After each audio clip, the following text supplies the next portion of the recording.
नमस्कार, प्रभात साक्षी news network पर आप सभी का स्वागत है। इस वक्त हमारी उपस्थिति है कांग्रेस मुख्यालय में। मेरे साथ कांग्रेस समर्थक हैं, युवा हैं, बातचीत करते हैं। आइए जी, आज जो चुनाव परिणाम सामने आए हैं उसको कैसे देखते हैं? कांग्रेस की सीटों का जो आंकड़ा है वो डबल हो गया है। आपको लगता है कि भारत जोड़ो यात्रा जो राहुल गांधी जी ने निकाली थी उसका व्यापक असर हुआ है पूरे भारतवर्ष में? बिल्कुल, आप देखेंगे तो बेसिकली ये चुनाव जो हुआ था वो लोकतांत्रिक व्यवस्था को बचाने के लिए, संविधान को बचाने के लिए जी। ये चुनाव लड़ा गया था। जी। और मुझे लगता है कि इस चुनाव के परिणाम को देखते हुए कि इस देश की जनता ने जी। ये संविधान के खिलाफ जो काम किए गए पिछले 10 साल में, उसके खिलाफ जनता ने वोट किया है। जी। हालांकि हम लोग के लिए ये चुनाव परिणाम बहुत बेहतरीन चुनाव परिणाम रहा। जी। और हमारी पार्टी जितनी मजबूती से लड़ी है, जी इसके हिसाब से देखा जाए तो हम लोगों के लिए ये जीत की तरह है। जी। और उत्तर प्रदेश में कांग्रेस जहां एक तरफ बिल्कुल लग रहा था कि बाहर हो गई है उत्तर प्रदेश की राजनीति से, आज कांग्रेस अपने पैरों पर खड़ी हो गई है, चमत्कारिक प्रदर्शन किया है, कैसे देखते हैं? एक्चुअली देखिए, कांग्रेस वहाँ पे ऐसा नहीं है कि कांग्रेस वहाँ से ख़त्म हो गई थी। जी। कांग्रेस हमेशा से रही है। जी। वोट शेयर उनका रहा है, कभी घटा है कभी बढ़ा जी। है। लेकिन इस बार देखें कि आप जिस तरीके का कम्युनलाइजेशन का इफेक्ट क्रिएट करने की कोशिश बीजेपी ने पूरी की। जी। यूपी के अंदर जो राम मंदिर का इशू था उसको लेकर के लगातार वो इस एजेंडे को पुश करते रहे, लेकिन फिर भी जनता ने उनके खिलाफ वोट किया है। तो कहीं ना कहीं इस चुनाव से तय हुआ जी। कि जो भी देश के जो जरूरी मुद्दे होंगे, जी। जैसे कि बेरोजगारी हो, महंगाई हो, जी। शिक्षा की समस्या हो, स्वास्थ्य की समस्या हो, जी। इन समस्याओं पे जो लोग बात करेंगे जी। उनको वोट मिलेगा, वो लोग ही सत्ता में आएंगे, सरकार बनाएंगे। जी। लेकिन अगर आंकड़ों को देखें तो सरकार बनाने लायक जो समर्थन है, बहुमत का जो आंकड़ा है, उससे अभी इंडिया गठबंधन पीछे है। आपको लगता है कि बीजेपी या एनडीए सरकार बना लेगा?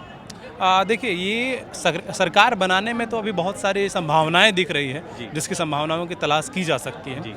लेकिन अगर आप देखें तो जी। एनडीए के पास जिस तरीके के रिसोर्स थे, जी। जिस तरीके का प्रचार तंत्र था, जी। जिस तरीके का मीडिया उनके लिए काम कर रहा जी। था, उस हिसाब से देखा जाए, और लिमिटेड रिसोर्सेज में जो इंडिया गठबंधन ने चुनाव लड़ा है, उस हिसाब से देखा जाए तो बहुत बेहतरीन परफॉर्मेंस है। जी। आप देखिए कि अभी एग्जिट पोल 2 दिन पहले तक इनको 400 सीटें दे रहा था, जी। लेकिन आज आप देख लीजिए कि एग्जिट पोल की हालत क्या है। जी। ये सबके सामने है। जी। तो एक झूठा नैरेटिव गढ़ करके जो चुनाव लड़ने की कोशिश थी, उसके खिलाफ जो सच्चाई के रास्ते पे चल के चुनाव लड़ा जा सकता था, उस तर्ज पे ही इंडिया गठबंधन ने चुनाव लड़ा जी। है, और सबसे बेहतरीन परफॉर्मेंस है। सबसे बेहतरीन परफॉर्मेंस है।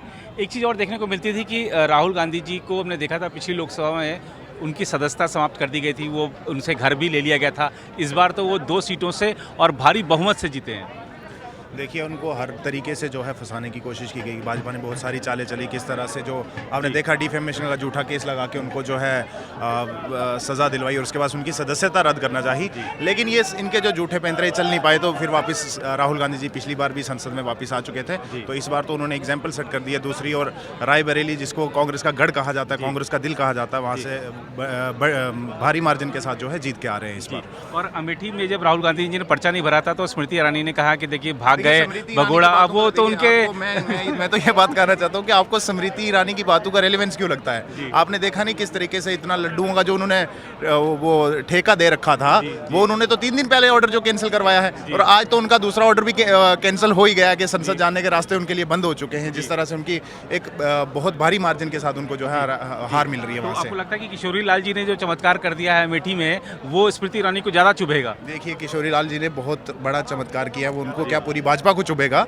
और ये रिजल्ट हैं किसके? भारत जोड़ो यात्रा के। और जो राहुल गांधी जी हमेशा गरीबों के बारे में बात करते हैं, ओबीसी के बारे में बात करते हैं, और इस देश के किसान मजदूर सबके बारे में बात करते हैं, ये उसी चीज़ का रिजल्ट है। ये रिजल्ट जो आज कांग्रेस की जीत निकल के सामने आ रही है, और इंडिया अलायंस की एक बहुत बड़ी जीत जो निकल के सामने आ रही है, ये कोई 1-2 मुद्दों की बात नहीं है। ये इस देश का जो युवा बेरोजगार है, इस देश में एजुकेशन की जो कमी है, इन सारी चीज़ों को मद्देनजर रखते हुए जो ये देश की जनता है जिस सरकार को लाना चाह रही है, ये उसी के नतीजे हैं। जी। एक चीज़ और देखने को मिली थी चुनाव के दौरान, बहुत सारे बड़े नेता कांग्रेस छोड़ गए कि कांग्रेस सनातन विरोधी है, कांग्रेस में नेतृत्व नहीं है, कांग्रेस मुद्दों से भटक गई है। आपको लगता है कि वो सब उन्हें गलती कर दी? देखिए, आज भारत में जो भी कोई बेरोजगारी की बात करता है, भारत में जो कोई भी डेवलपमेंट की बात करता है, भारत में जो कोई भी इंपॉर्टेंट मुद्दे हैं इस देश के, उसके बारे में बात करता है, तो भाजपा उनको बरगला के यही चीज़ बताती है कि ये सनातन के विरुद्ध हैं। क्या इस देश का युवा अगर रोजगार मांग रहा है, क्या ये सनातन धर्म के विरुद्ध में है? क्या इस देश का युवा आज इस देश का युवा जो डेवलपमेंट की बात कर रहा है, क्या वो सनातन धर्म के विरुद्ध में है? ये सारी चीज़ें जो हैं, ये सिर्फ एक उनका जो माइंडसेट दिखाता है भाजपा का, कि किस तरह वो हर ज़रूरी मुद्दे को भटका के सीधा सनातन धर्म, हिंदू मुस्लिम, इंडिया पाकिस्तान और ये सारे जो ऐसे गलत तरीके के मुद्दे हैं इन पे ले जाती है। जी, आज जिस तरीके का हम देख रहे हैं कि कांग्रेस मुख्यालय में युवाओं का हुजूम उमड़ा पड़ा है, आपको लगता है कि यूथ का समर्थन अब कांग्रेस के साथ आ रहा है? देखिए, युवा का जो समर्थन है राहुल गांधी जी के साथ तब आ गया था जब राहुल गांधी, देखिए पहली बात तो ये मैं आपको बताता चलूँ कि इस देश में युवाओं की सबसे बड़ी परेशानी क्या है। आज इस देश का युवा क्या मांगता है? इस देश का युवा ये मानता है कि मुझे क्वालिटी एजुकेशन मिले।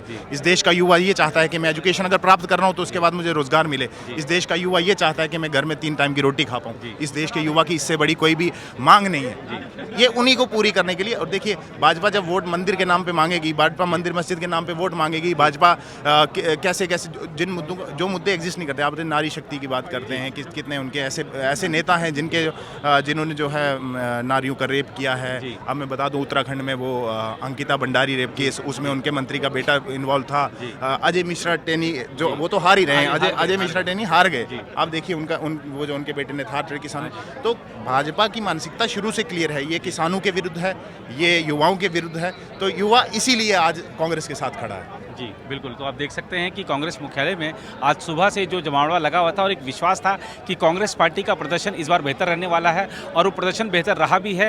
इंडिया गठबंधन ने एनडीए को तगड़ी चुनौती दी है। कांटे की टक्कर में भले ही इंडिया गठबंधन बहुमत के आंकड़े से पीछे रह गया है, लेकिन उसने अपनी शक्ति दिखा दी है और देश की जनता ने जनादेश के माध्यम से भले एनडीए को स्पष्ट बहुमत दे दिया हो, लेकिन विपक्ष को भी ताकत दी है। और ये ताकत इसलिए दी है ताकि लोकतंत्र और संविधान बचा रहे, लोकतंत्र और संविधान से कोई छेड़छाड़ ना कर सके। फिलहाल इस रिपोर्ट में इतना ही।